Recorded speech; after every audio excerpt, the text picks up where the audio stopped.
नमस्कार दोस्तों, स्वागत है आपका हमारे YouTube चैनल पर जिसका नाम है परीक्षिता एकेडमी। और आज हम बात करने वाले हैं आधुनिक भारत के इतिहास के अंतर्गत राष्ट्रीय स्वतंत्रता आंदोलन में समाजवादी मार्क्सवादी विचारों के प्रसार की, जो उस टाइम पीरियड लगभग 1920 के लगभग है, और क्रांतिकारी गतिविधियों का द्वितीय चरण। राष्ट्रीय स्वतंत्रता आंदोलन की सीरीज़ का यह हमारा 10वां लेक्चर है। इसके पहले हम 9 वीडियोज़ को अपलोड कर चुके हैं जिसमें हमने फ्रीडम मूवमेंट्स के बारे में बात की है। आगे बढ़ने से पहले आपसे कहना चाहेंगे कि अगर आप हमारे इस YouTube चैनल पर नए हैं तो आज ही हमारे चैनल को सब्सक्राइब करें, और अगर आपको हमारा वीडियो पसंद आता है तो हमारे वीडियो को लाइक और शेयर ज़रूर करें। तो बिना टाइम वेस्ट करे हम बात करते हैं राष्ट्रीय स्वतंत्रता आंदोलन की, अर्थात नेशनल फ्रीडम मूवमेंट के चरण की। हम इसे जो है कई स्टेप्स में समझने की कोशिश कर रहे हैं। तो आपको बता दें, हमने इसे 6 स्टेप में हम इसे समझ रहे हैं, जिसके अंतर्गत हम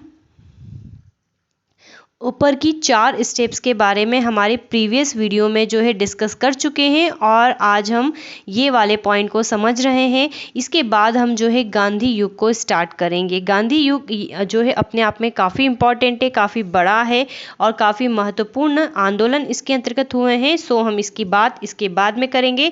तो बिल्कुल हम 1920 के समाजवादी विचारक और जो क्रांतिकारी आंदोलन का द्वितीय चरण है, आज उसके बारे में बात कर रहे हैं। अगर हम बता दें आपको कि इस टॉपिक के अंदर भी हमें कौन कौन से टॉपिक पढ़ना है, तो क्रमशः हमें इतने टॉपिक देखना है मात्र। तो हम ये भी बता देंगे कि जस्ट इसके पहले का जो वीडियो है उसमें हमने स्वराज पार्टी की स्थापना के बारे में काफ़ी डिटेल से चर्चा की है, और आज हम बात करेंगे समाजवादी मार्क्सवादी विचारों का प्रसार और क्रांतिकारी आंदोलन का भाग 2 के बारे में विस्तार से जो है चर्चा करेंगे। तो चलिए आगे बढ़ते हैं और बात करते हैं समाजवादी एवं मार्क्सवादी विचारों का प्रसार।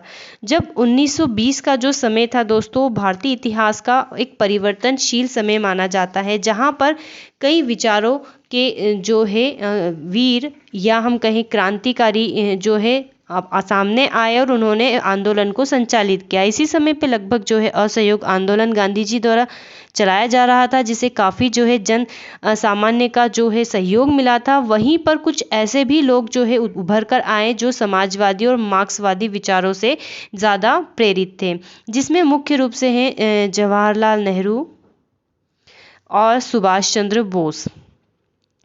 जैसा कि आप सभी जानते हैं कि 1885 में जो है कांग्रेस का जब गठन किया गया था, तो उदारवादियों ने जो है अनुनय विनय की नीति के तहत जो ब्रिटिशर्स होते हैं उनसे काफ़ी सामाजिक जो है सुधार करने चाहे अपने जो भी नज़रिए से।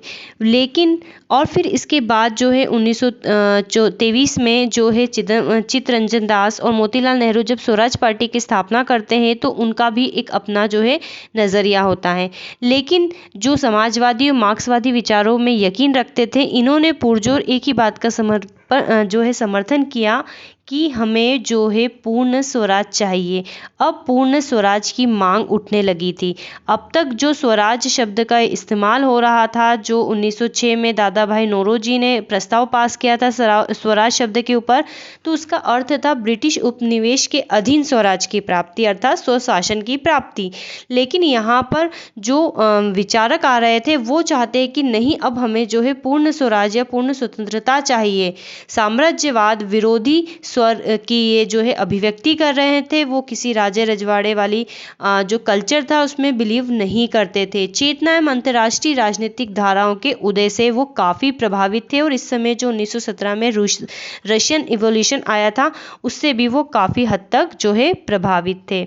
तो ये पॉइंट्स जो है आपको ध्यान रखना है। तो इसी क्रम में हम बात करते हैं जो है एम.एन. रॉय ने भारतीय कम्युनिस्ट पार्टी की स्थापना की। भारतीय कम्युनिस्ट पार्टी की स्थापना करी जो थे, जिसमें क्रमशः एम.एन. रॉय, अंबानी, मुखर्जी तथा ताशकंद में रहने वाले कुछ अन्य उत्प्रवासी भारतीय थे। इन्होंने कामिर्टन द्वितीय अधिवेशन के बाद जो है भारतीय साम्यवादी पार्टी या कहें हम इंडियन कम्युनिस्ट पार्टी की स्थापना की। एम.एन.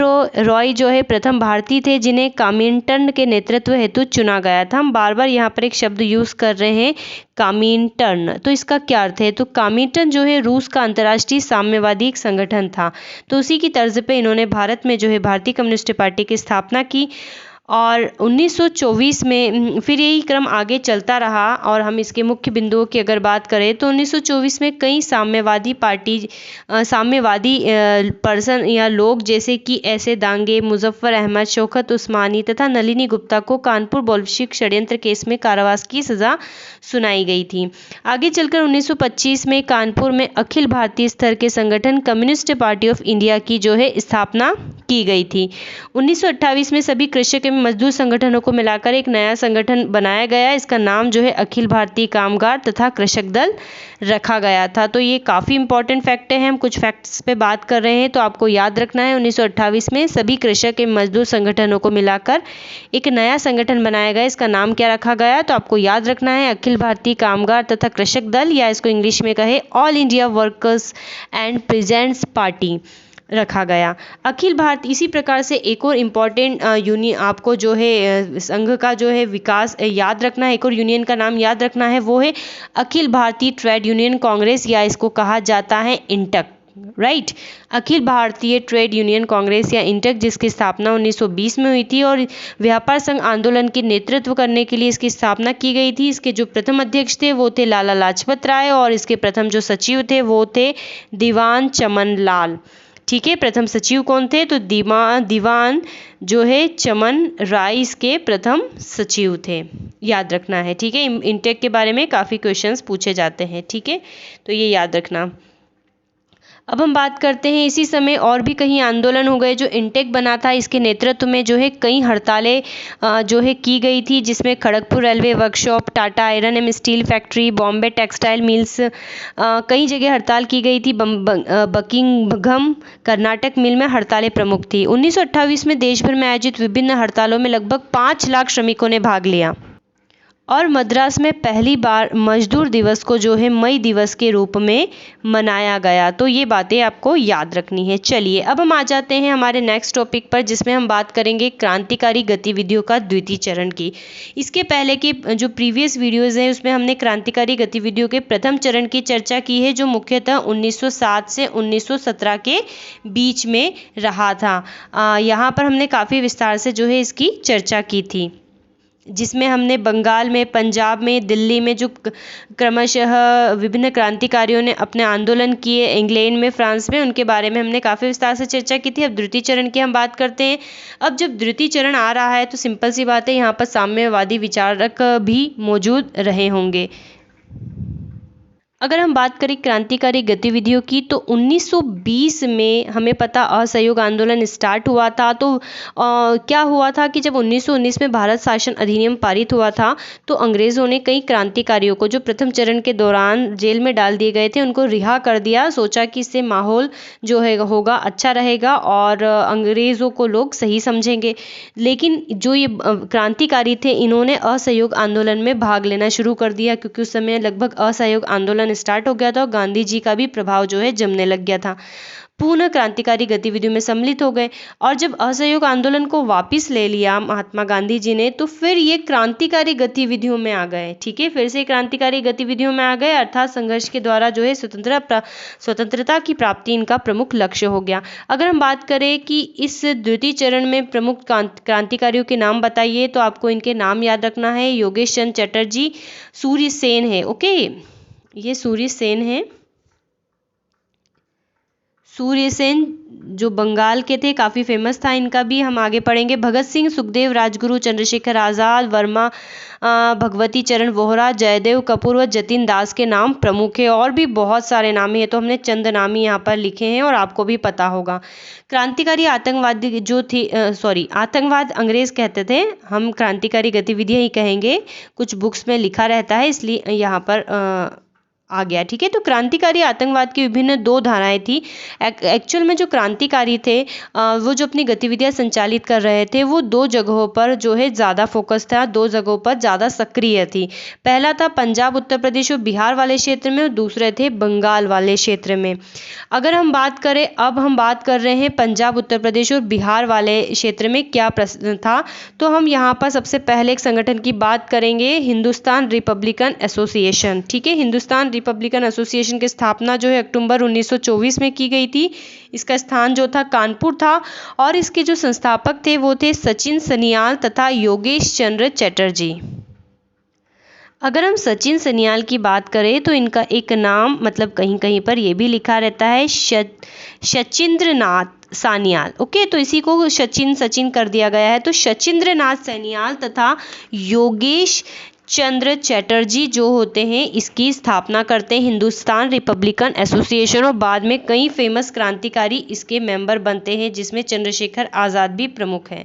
इसका जो उद्देश्य होता है वो होता है सशस्त्र क्रांति के माध्यम से सशस्त्र मतलब शस्त्रों से क्रांति के माध्यम से उपनिवेशी जो सत्ता थी, उपनिदेशक लिखा गया है, ठीक है, उपनिवेशी है, सत्ता को उखाड़ फेंकना तथा संघ गणतंत्र संयुक्त राज्य भारत अर्थात हम कहें यूनाइटेड स्टेट्स ऑफ इंडिया की स्थापना करना इसका मुख्य आधार था। और इसका मुख्य उद्देश्य था जो किस पर बेस्ड था, तो इसका मुख्य आधार जो है वयस्क मताधिकारी पर जो है आधारित था।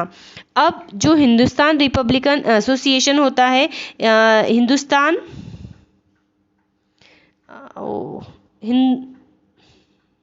हिंदुस्तान रिपब्लिकन एसोसिएशन अर्थात HRA। तो HRA जो होता है कई क्रांतिकारी गतिविधि संचालित करता है। इसी क्रम में इनका बहुत प्रसिद्ध एक गतिविधि होती है जिसको बोलते हैं काकोरी कांड। ठीक है दोस्तों, काकोरी कांड कहते हैं, लेकिन हाल ही में जो यूपी के CM है इन्होंने इसके लिए एक अलग नाम यूज़ किया है। ठीक है, इसको डेडिकेट करने के लिए, क्योंकि अंग्रेज़ों द्वारा दिया गया नाम था। तो आपको कमेंट सेक्शन में जाके हमें कमेंट करके बताना है कि हाल ही में यूपी के CM योगी आदित्यनाथ जी ने काकोरी कांड के लिए कौन से टर्मिनोलॉजी यूज़ की है। चलिए, तो जो काकोरी कांड है वो 9 अगस्त 1925 को घटित होता है। तो क्या होता है यहाँ पर कि जो हिंदुस्तान रिपब्लिकन एसोसिएशन की क्रांतिकारी होते हैं वो धन जमा करने के उद्देश्य से जो है पहली बड़ी घटना करते हैं। वो करते क्या हैं कि 9 अगस्त 1925 को एसोसिएशन के सदस्यों ने सहारनपुर लखनऊ लाइन जो होते हैं उसके आउट डाउन रेलगाड़ी को काकोरी नामक गांव में रोककर रेल विभाग के खजाने को ये लूट लेते हैं। तो अंग्रेज क्या करते हैं, क्रांतिकारियों पर काकोरी षड्यंत्र केस चलाते हैं, जिसमें प्रमुख रूप से जो होते हैं राम प्रसाद बिस्मिल, अशफाक उल्ला खान, राजेंद्र लाहिड़ी और रोशन सिंह को फांसी दे दी जाती है। ठीक है, 4 को आजीवन कारावास दे देते हैं और अंडमान भेज देते हैं, और बाकी 17 को जो है लंबी सजाएं सुना दी जाती है। और इसमें जो है चंद्रशेखर आज़ाद यहाँ से छूट जाते, फरार हो जाते हैं। फिर आगे चलकर उत्तर प्रदेश की शिव वर्मा, जयदेव कपूर तथा विजय कुमार सिन्हा तथा पंजाब में भगत सिंह, सुखदेव तथा भगवती चरण वोहरा ने चंद्रशेखर आज़ाद के नेतृत्व में हिंदुस्तान रिपब्लिक एसोसिएशन को पुनः संगठित करने का काम किया। अर्थात जब हिंदुस्तान रिपब्लिकन एसोसिएशन के जो मेंबर होते हैं वो काकोरी कांड जैसी घटना करते हैं तो अंग्रेज उन पर दमनकारी नीति अपनाते हैं और उनको पनिश करते हैं, जो भी उससे जुड़े हुए मेंबर होते हैं। तो बाद में क्या होता है, फिर इतने सारे जो मेंबर होते हैं वो फिर से एक नई पार्टी मतलब उसी में थोड़ा सा रीचेंज करते हैं, उसको पुनः संगठित करते हैं और उसका नाम रखते हैं हिंदुस्तान सोशलिस्ट रिपब्लिकन एसोसिएशन। अर्थात जो हिंदुस्तान रिपब्लिकन एसोसिएशन था उसके बीच में सोशोलॉजिस्ट लगा देते हैं, क्योंकि इसमें जो नए मेंबर होते हैं भगत सिंह, सुखदेव जैसे, ये समाजवादी विचारों से काफ़ी प्रभावित होते हैं और इस एसोसिएशन को पुनः संगठित करते हैं। तो अगर बात आती है कि हिंदुस्तान सोशलिस्ट रिपब्लिकन एसोसिएशन की स्थापना कब होती है, तो ये होती है 1928 में। ठीक है, 1928 में होती है, हम आगे पढ़ेंगे। तो दिसंबर 1928 में क्या होता है, दिल्ली के फिरोजशाह कोटला मैदान में युवा क्रांतिकारियों ने एक बैठक की तथा हिंदुस्तान रिपब्लिकन एसोसिएशन का नाम बदलकर क्या कर देते हैं, तो ये लोग कर देते हैं हिंदुस्तान सोशलिस्ट रिपब्लिकन एसोसिएशन। तो आपको ध्यान रखना है, पूछ सके, हमने इसको विशेष हाईलाइट नहीं किया है यहाँ पर कि हिंदुस्तान सोशलिस्ट रिपब्लिकन एसोसिएशन की स्थापना कब होती है, तो याद रखना इसका दिसंबर 1928 में जो होती है इसकी स्थापना होती है। और कहाँ पर होती है, तो दिल्ली में होती है। उसके संस्थापक कौन है, तो इसके जो संस्थापक है वो चंद्रशेखर आज़ाद को माना जाता है। ठीक है, चंद्रशेखर आज़ाद का नाम हमें यहाँ पर याद रखना है। तो यहाँ पर ये थोड़ा 1998 तो नहीं है, ठीक है, ये दिसंबर 1928 है। चलिए, स्थान दिल्ली, ये सारी बातें हम कर चुके हैं। अब जो हिंदुस्तान सोशलिस्ट रिपब्लिकन एसोसिएशन हो जाता है तो ये भी एक प्रमुख घटना करते हैं जिसको हम सैंडर्स हत्याकांड के नाम से जानते हैं, और ये लाहौर में घटित हुआ था दिसंबर 1928 में। ठीक है, दिसंबर 1928 में। तो होता क्या है कि उस समय जो होता है साइमन कमीशन के खिलाफ प्रदर्शन के दौरान जो है हमें पता है साइमन कमीशन आता है और उसका विरोध प्रदर्शन चलता है जिसमें लाला लाजपत राय भी विरोध करते हैं, और लाठी चार्ज के दौरान जो होती है इनकी मृत्यु हो जाती है। तो जो लाठी चार्ज करने का जो आदेश देता है उस समय वहाँ पर जो अंग्रेज़ प्रभारी होता है वो होता है कप्तान सैंडर्स, जो होता है वही लाठी चार्ज के आदेश देता है। तो इसलिए क्या होता है कि हिंदुस्तान सोशलिस्ट रिपब्लिकन एसोसिएशन के 3 प्रमुख सदस्य भगत सिंह, चंद्रशेखर आज़ाद और राजगुरु क्या करते हैं, लाला लाजपत राय की मौत का बदला लेने के लिए सैंडर्स को जो होते हैं मार डालते हैं। ठीक है, उसको जो होते हैं मार डालते हैं, दिसंबर 1928 में ही मार डालते हैं। यहाँ पर आपको बताना चाहेंगे कि ये जनरली सितंबर ही है। ठीक है, तो सितंबर 1928 में जो होता है इसकी स्थापना होती है, किसकी, हिंदुस्तान एसोसिएशन की। चलिए, तो ये हमने देख लिया कि किस प्रकार से जो होता है हिंदुस्तान रिपब्लिकन एसोसिएशन भी अपना जो है क्रांति का संचालन करता है। इसी प्रकार फिर ये अपनी आवाज़ों को पुरजोर और उठाने के लिए, जनमानस को जागृत करने के लिए फिर से एक काम करते हैं, सेंट्रल लेजिस्लेटिव में बम फेंकते हैं, केंद्रीय विधानसभा में बम विस्फोट करते हैं अप्रैल 1929 में। अब भगत सिंह के ऊपर कई मूवी बन चुकी है, आप देख चुके होंगे, तो ये वाली घटना से भी बाकायदा परिचित होंगे। बस आपको ध्यान रखना है इसके उद्देश्य, इसका समय और इसका जो टाइम पीरियड है और क्यों। तो इस समय क्या होता है कि ब्रिटिश सरकार भारतीय विशेषकर मजदूरों के मौलिक अधिकारों पर प्रतिबंध लगाने के उद्देश्य से कुछ बिल लाना चाहती है। ट्रेड डिस्प्यूट जिसको बोलते हैं हम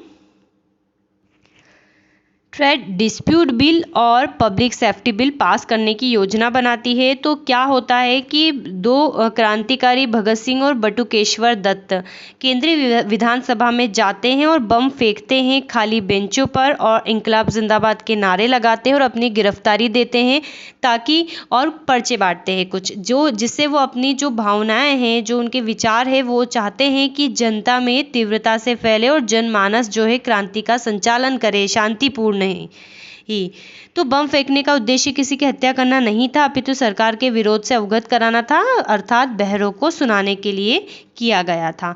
इसके तहत 8 अप्रैल 1929 को भगत सिंह तथा बटुकेश्वर दत्त ने केंद्रीय जो विधानसभा है के कक्ष में, ये विधानसभा है, ओके, खाली बम फेंकने का मुख्य उद्देश्य ये हम बता चुके हैं, और इंकलाब के नारे लगाते हैं। सरकार ने कई क्रांतिकारियों तथा भगत सिंह, सुखदेव तथा राजगुरु पर लाहौर षड्यंत्र केस के तहत मुकदमा दर्ज किया जाता है। जो ये घटना होती है, ठीक है, इसके तहत क्या होता है, इनके ऊपर लाहौर षड्यंत्र केस चलाया जाता है, और उनको, और इसके अलावा जो भी Hindustan Republican socialist Republican association के और भी मेंबर होते हैं उन सभी को जो होते हैं ये जेल में डाल देते हैं, और इनको काफ़ी जो है प्रताड़ना दी जाती है, काफ़ी प्रताड़ना दी जाती है। तो इसमें जो है भूख हड़ताल ये करते हैं। तो सब जतीन दास जो होते हैं पहले शहीद होते हैं, जो 63 दिनों की भूख हड़ताल के दौरान जो है मृत्यु आ जाती है, उनको मृत्यु को प्राप्त होते हैं, पहले क्रांतिकारी है। तो ये नाम याद रखना है। और इसी केस को आगे चलाकर अंग्रेज जो होते हैं 23 मार्च 1931 पर तीनों को फांसी पर चढ़ा देते हैं, अर्थात भगत सिंह, राजगुरु और सुखदेव को। अगर हम बात करें इसी बीच में कि इसके कुछ ही समय पहले जो है चंद्रशेखर आज़ाद की भी मृत्यु हो जाती है। तो 27 फरवरी 1931 को चंद्रशेखर आज़ाद जो है इलाहाबाद के अल्फ्रेड पार्क में अपने क्रांतिकारी साथियों से मिलने की योजना बनाते हैं। यह जो है गुप्त सूचना ब्रिटिशों को पता होती है, और वो जो होते हैं वहाँ पर आ जाते हैं और चंद्रशेखर आज़ाद को घेर लेते हैं। तो वो क्या करते हैं, सभी को पता है, अपने सिर में गोली मार लेते हैं, क्योंकि उन्होंने प्रतिज्ञा ली थी कि वो जिंदा नहीं पकड़े जाएंगे। तो इस प्रकार की घटना होती है। तो ये जो हमने कुछ 2-3 घटनाएं पढ़ी है, काकोरी कांड, सैंडर्स की हत्या और सेंट्रल लेजिस्लेटिव में जो बम फेंके जाते हैं, तो ये जो है स्पेशली जो होती है नॉर्थ में चलता है। इसी प्रकार से बंगाल में भी एक बहुत प्रमुख घटना होती है, इसके बारे में हम चर्चा करते हैं। चलिए तो अब हम बात करते हैं बंगाल में चिटगांव शस्त्रागार लूट। काफ़ी इम्पॉर्टेंट है, मेंस में इसके ऊपर क्वेश्चन जो है पूछा जा चुका है। तो उसके पहले आप आगे बढ़े, आप ये समझ लीजिए ये अप्रैल 1930 की घटना है।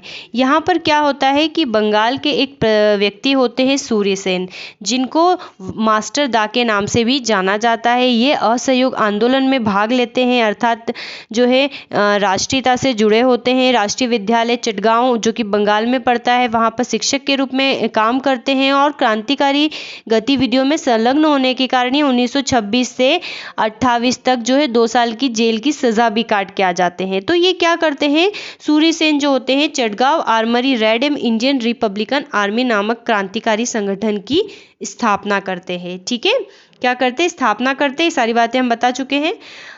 और चिटगांव के जिला कांग्रेस समिति के सदस्य भी रहते हैं। तो ये क्या करते हैं, इंडियन रिपब्लिकन जो आर्मी होते हैं, इनके द्वारा जो संगठित होता है, ये संगठन जो होता है ये इसके चिटगांव शाखा के 65 युवा क्रांतिकारी द्वारा अप्रैल 1930 में शस्त्रागारों पर धावा बोल दिया गया। पुलिस शस्त्रागारों पर सफलतापूर्वक कब्जा कर लिया किन्होंने, सूर्य सेन ने और इनके क्रांतिकारी साथियों ने। और सूर्य सेन जो है शस्त्रागारों के बाहर राष्ट्रीय झंडा फहराते हैं, क्रांतिकारी युवकों उन्हें सलामी देते हैं और वे स्वयं राष्ट्रपति बनते हैं। ठीक है, तो इस प्रकार की घटना होती है। और सूर्य सेन ने शस्त्रागार पे एक अंग्रेज अधिकारी की हत्या भी कर देते हैं और इसमें यहाँ पर एक महिला क्रांतिकारी भी इनकी सहायता करती है, जिनका नाम है प्रीतिलता वाडेकर, और कल्पना दत्त भी जो है हिस्सा लेती हैं। फाइनली सूर्य सेन को 1933 में पकड़ लिया जाता है। ठीक है, ये सूर्य से लिखा हुआ आ रहा है बार बार, ये सूर्य सेन है। ठीक है, और 1934 में इन्हें फांसी पर लटका दिया जाता है। सरकार जो है इसके बाद 20 दमनकारी कानून जारी करती है और क्रांतिकारियों को जो है कमर तोड़ने की भरसक कोशिश करती है। इसी प्रक्रिया में चिटगांव में पुलिस ने अनेक गांवों को जला दिया और भस्म कर दिया और इन्होंने 1933 में जवाहरलाल नेहरू को गिरफ्तार कर 2 वर्ष की सजा सुना दी। और क्यों ऐसा करा इन्होंने, क्योंकि जवाहरलाल नेहरू ने साम्राज्यवाद तथा पुलिस के दमन की निंदा करने तथा क्रांतिकारी युवकों के साहस और वीरता की प्रशंसा की थी। तो इसके आरोप में जो है इनको भी 2 वर्ष की सजा भुगतनी पड़ती है। चलिए कुछ महत्वपूर्ण बिंदुओं की हम बात कर ले तो भगत सिंह ने 1926 में जो है पंजाब में क्रांतिकारियों के खुले संगठन भारत नौजवान सभा के गठन में महत्वपूर्ण सहयोग दिया था। इंपॉर्टेंट है, याद रखिएगा। देन इसके अलावा जो भगत सिंह सुखदेव है, नए छात्रों के मध्य खुले तौर पर संवैधानिक कार्य करने हेतु लाहौर छात्र संघ का भी इन्होंने गठन किया है।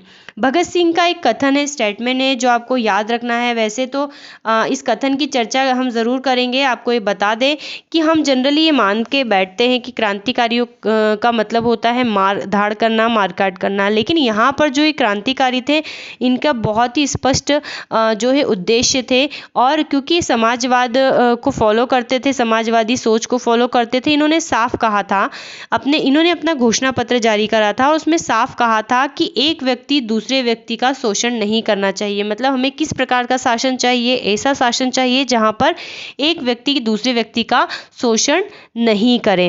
ठीक है, और क्रांतिकारियों ने रेलवे तथा परिवहन के साधनों तथा इस्पात और जहाज निर्माण में बड़े उद्योगों के राष्ट्रीयकरण का प्रस्ताव भी दिया था। और ये भी जो है बाद के समय में मानने लग गए थे कि हमें जनमानस को जागृत करके ही हम जो है स्वतंत्रता प्राप्त कर सकते हैं, हमें जो है हिंसा से दूर रहना चाहिए। ठीक है, ये इनकी प्रमुख सोच थी। इसीलिए भगत सिंह ने कहा था कि क्रांति के लिए रक्त रंजित संघर्ष आवश्यक नहीं है।